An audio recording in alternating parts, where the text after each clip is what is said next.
For people in eastern DRC, the problems brought about by a long-running conflict in the region seems to be increasing by the day.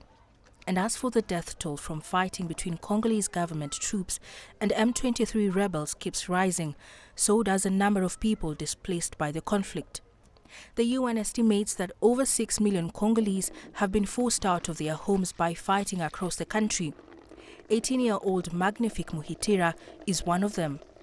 She was forcibly separated from the rest of her family by the fighting at the beginning of last year.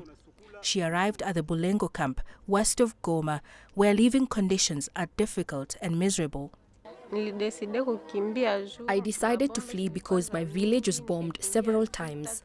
During our journey, we suffered a lot. We had to walk and climb several mountains to reach Goma.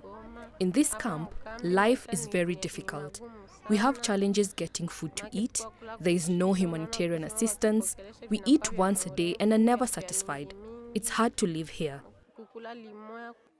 Some young women in the camp get into relationships with men, not because they want to, but just to survive. They later become mothers and face hardships raising their babies.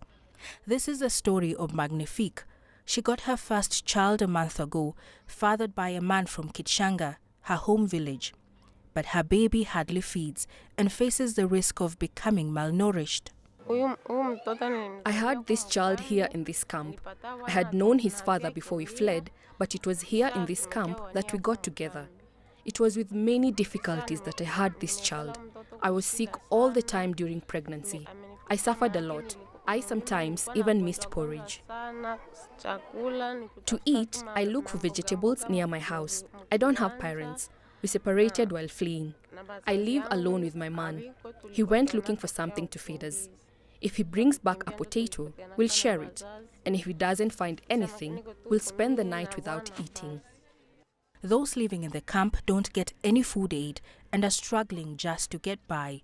Poor sanitation and lack of basic living amenities have made life very hard for those who sought shelter at this camp.